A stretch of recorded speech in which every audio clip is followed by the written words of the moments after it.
हाँ प्यारे मित्रों, सत्संग लेंगे अपन गुरु नानक पर।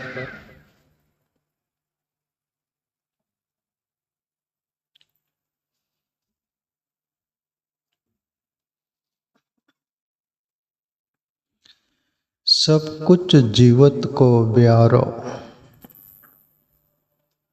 मातो पिता बाई सुत बांधो आरु पुनि ग्रह किनारी। सब कुछ जीवत को व्यवहार।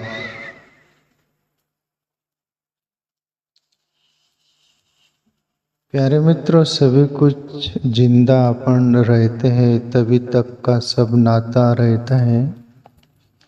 इस शरीर में से जीवात्मा निकल जाने के बाद कोई नाता न तगाता।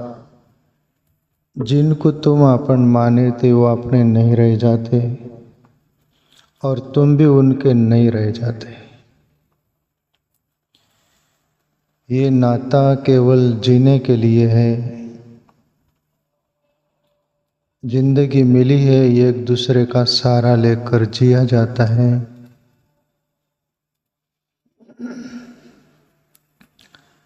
एक दूसरे के संग साथ होकर जिंदगी जी लेना चाहता है व्यक्ति, मनुष्य। इसको शाश्वत नहीं मानना चाहिए। और दूसरी बात, सर पर भार भी नहीं ले लेना चाहिए एक दूसरे का। जरूर फर्जा अदा करो। पति है अपनी पत्नी का, बच्चों का, माँ बापों का, सभी का जो नाता होता है सब एक दूसरे की फर्जा अदा करो। जो तो अपना भाग्य प्रारब्ध लेकर आया है और वो भी जन्म तुम्हारे यहाँ लिया है ना, कोई भी जीवात्मा, वो भी ऋणानुबंधन के अनुसार और वो अपना नसीब प्रारब्ध लेकर आया है। तुम्हारे पर भी उसका जीवन डिपेंड नहीं है। पर यदि तुम अपन बीच में ही हुल्लू उठा लो, जिसको बोलो तो माथे पर ले लो, जिसको बोलो तो, वैसे ही जैसे ट्रेन में एक संत बैठे थे, सभी यात्रीगण बैठे थे उस बोगी में, सीट पर संत भी बैठे थे और लोग भी बैठे थे, पर संत जो अपना झोला था, बोझ था, अपने सर पर रख के बैठे। सब यात्री वो लोग भी बोले कि बाबा संत बहुत विवेकी होते हैं, सब यहाँ तो विवेक ही नहीं दिख रहा। ये सच में बाबा है कि खड़िया पलटन है, बुद्धू है, क्या है ये देख रहे पर बोलने की हिम्मत नहीं हो रही। और साधारण संत नहीं थे वो, उनका अंदाज था कुछ बोध देने का। लोगों से रहा नहीं गया, कभी कभी नहीं रहा जाता। बोले बाबा जी आप संत हो, आपको बोलना ठीक नहीं लगता, पर बोले बिगड़ भी रहा नहीं जा रहा। आप ये क्या कर रहे, ये ट्रेन जो है ना, तुम्हारा अपना सबका भार ढो रही और जो सामान है उसका भी भार ढो रही। फिर भी सर पर सीट पर बैठे हो, आप नीचे रख दो या ऊपर जो रखने की जगह वहाँ रख दो, आप निश्चिंत होकर बैठो। आप क्यों बोझ उठाए बैठे हो। और संत ने, बाबा ने नीचे बोझ वो रख दिया और वो बोले लोगों से, मैं तो सोचा कि सब आप अज्ञानी हो, पर आप तो ज्ञानी लग रहे। आपने बोला मैंने सर पर का बोझ तो नीचे रख दिया और मैं कोई नादानी से सर पर नहीं लिया था। मैं जानता हूँ अच्छी तरह ट्रेन ही बोझ ढो रही है, मैं नहीं, आप नहीं। पर आप लोगों को बोध देने के लिए मैं ये क्रिया किया। जैसे बोलते हैं ना संतों के प्रति, संत क्रिया करुणी दावती, मराठी में संत क्रिया करके बताते। जैसे बड़े बुजुर्ग समझदार लोग होते हैं, नादान बच्चों को कुछ क्रिया करके बताते। मैं सोचा बोले आप लोग अज्ञानी होंगे पर ज्ञानी हो। मैं तो ये बोझ रख दिया, पर आप लोग ये दुनिया का, ये जगत का घरग्रस्त का सभी का बोझ लेकर फिर रहे हो। बोले ये माथे पर उठा कर फिर रहे। एक बार माथे का बोझ तो भी नीचे रखा जाता है, पर आप वो बोझ नहीं रखते। तो मैं आपको संदेश मैसेज देना चाहता हूँ, इतना बोझ मत उठाओ। फर्जा अदा करो, फर्ज निभाओ, ईश्वर भजन करो, भक्ति करो, ध्यान करो, आत्मचिंतन करो। वो शाश्वत है, उधर ख्याल दो। ये सभी जीने पूर्ति ही है, इसमें जिंदगी खपा नहीं देना। सदगुरु गुरु नानक भी यही बोल रहे हैं। सब कुछ जीवत को व्यवहार, ये जीते जी का सभी का व्यवहार है। मातु पिता भाई सुत बांधव आरुपुनि ग्रह की नार। माँ बाप हो, भाई हो, सुत यानी बच्चे हो, बंधुगण हो अपने। दूसरी बात, घर की नारी हो, सभी का जो तुम्हारी फर्जियात है पार्टा अदा करो। यहाँ सभी कुछ जीवात्माएं पार्टा, जिस पार्टा अदा करने आती है। ऋणानुबंधन के कारण एक सब पार्ट लेते हैं। कोई पति का लिया, कोई पत्नी का लिया, कोई बच्चे का, माँ बापों का, ये सब ऋणानुबंधन वाला मामला है। पर कभी कभी कुछ लोग दुनिया में होते हैं, बोलते हैं कि घर में मैं नहीं रहूँ ना तो घर का सत्यानाश कल नहीं आज ही हो जाएगा। मैं नहीं रहूँ ना, घर वाले को रोटी नहीं मिलेंगी, रोटी फिरेंगे येड़े जैसे। मैं नहीं रहूँ ना तो गांव का सत्यानाश हो जाएगा। मैं सरपंच हूँ गांव का मैं विकास करना है मुझे। भले गाड़ी धुआं फेंक रही हो कोई बात नहीं, पर सबको अहम होता है। ऐसा ही रात दिन परमात्मा सभी का भार ढो रहा है, सभी को जीवन दे रहा है, जिलाया जा रहा है, सब उसी से है। निश्चिंत होकर निर्भर होकर भजन करो प्यारे मित्रों। जिसने जीवन दिया है तुम्हारे कुटुंब परिवार को भी वो देगा। मुर्दे को प्रभु देत है कपड़ा लकड़ा आग, जिंदा नर चिंता करे उसके बड़े आभाग। कबीर। मर गया उसको भी कपड़ा लकड़ा आग परमात्मा दे देता है, और तुम जिंदा होकर चिंता करो, तुम बड़े अभागी हो, बोले कबीर साहब बोले। एक छोटा सा दृष्टांत याद आता है, गुरु नानक को अपन आगे लेते हुए। मुकुंद दास था, एक सदगुरु का भक्त था, गृहस्थ जीवन था, जाता था, पर बीच में जिसको बोलते शादी हो गई तो फिर खुट्टा हो गया, उससे बन जाता है ना मनुष्य से, लगाम लग गई, नात फोड़ दी गई, बैल कहीं नहीं जाता। घूम फिर कर खुट्टे पर आना पड़ता है। और संत बोले कि बेटे अभी क्या हो गया, बहुत आते थे अभी आना बहुत कम हो गया। ऐसा बोले गुरुजी आपको माया जाल का मालूम नहीं है, माया जाल में कितना प्रेम, आप शादी नहीं किए, आपको क्या मालूम। आप भजन करो, ध्यान साधना करो, अकेले पड़े रहो जंगल में।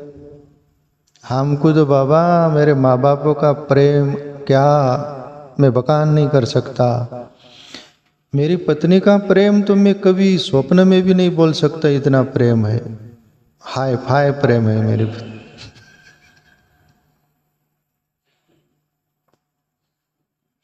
मुरारी बापू की मैं कहीं 25-30 साल पहले कथा सुनता था यार, अभी तो कोई नसीब नहीं मेरा। विदेश भारत के ही लोग रहते हैं, वो कथा बापू के लेते करवाते सालों में। तो वहाँ जिसके घर मेहमान के रूप में बापू रुके थे 9 दिन, आखिरी विदा हो रहे थे, तो रहा नहीं गया बापू जी से। बापू बोले वो घर मालिक को, बोले तुम्हारा पति पत्नी में प्रेम देखकर मुझे बहुत आनंद आया बोले। तब वो आदमी बोले बापू बापू वो उधर गई है, बोले इधर चुपके से वो आ जाएंगी। मैं बोलूँ आपको प्रेम प्रेम कुछ नहीं है, आए हालो करना पड़ता, बाय टाटा हालो हालो हाय, बाकी बापू अंदर से 36 का आंकड़ा है। इतने में वो आ गई, बापू वो आ गई, बोले कुछ प्रेम नहीं है, सब खत्म खेल है। पर ये आदमी बोलते हैं सदगुरु से बहुत प्रेम बाबा सबका। तो बाबा पहुँचे हुए थे, वो बोले बेटा प्रेम है, देखना है, मेरे को वैसा करो।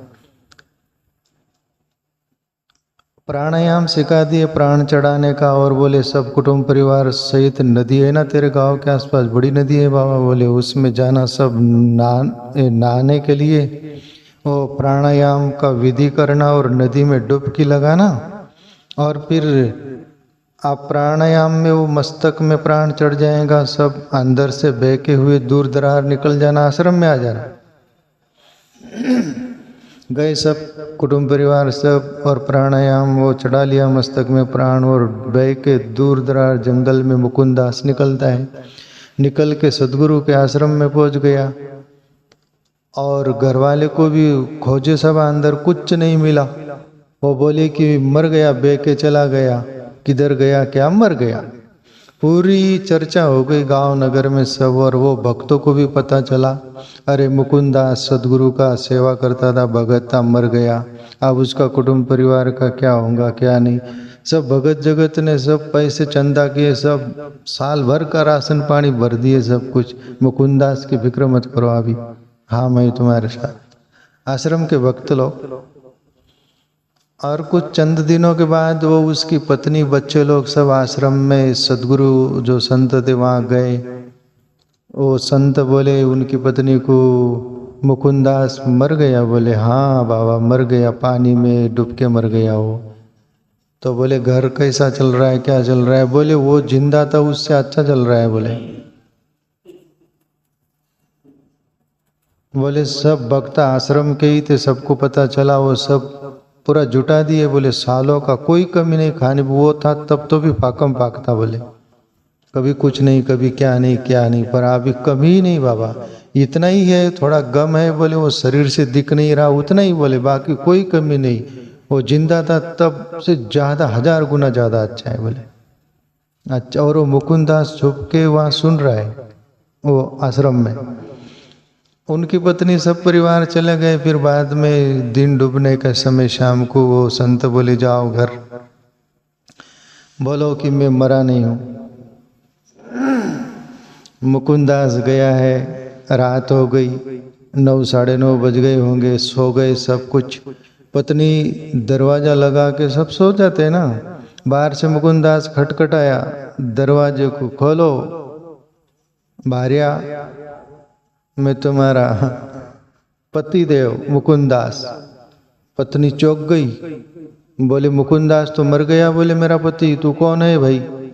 अरे मैं जिंदा हूँ, मैं मरा नहीं। बोले ओ तुम मर गए, बोले भूत प्रेत बन के आए, बोले बच्चे सोए सभी आपको देखेंगे तो उनका हाल बेहाल हो जाएगा, आप चले जाओ, बोले अभी आना नहीं इधर। बोले तुम भूत प्रेत होकर आए क्या। अरे मैं जिंदा हूँ। नहीं जिंदा तुम बनाओ मत, बोले तुम भूत प्रेत हो। और बोले नहीं जाओ तुम चले जाओ, बोले। तब वो मुकुंदास बोले कोई तुम्हारे को कोई कमी, बोले कोई कमी नहीं, तू चला गया, तेरे बाद में बहुत माला माल सब हम सब खुशहाल है, बोले कोई बात का दुख। मुकुंदास बोलता है पत्नी को, बोले एक ही दुख है, तुम भूत प्रेत बनकर आ गए, तुम चले जाओ तो कोई दुख नहीं, बोले यही दुख है, जाओ। मुकुंदास तो वो हो गया सब खत्म खेल की, काय का प्रेमन, काय का वादा, न कसमें न वादे, सब खलास खेल हो गया। गुरु के पास गया, गुरुदेव कृष्य वचनन तवा विशिक्षा दीक्षा दो, आप चेला बन के आपके पास रहूंगा, भजन ध्यान करूंगा, सब मोह भंग। और सदगुरु मोह भंग नहीं करवाए तो कौन करवाएगा, बताओ तो मेरे को।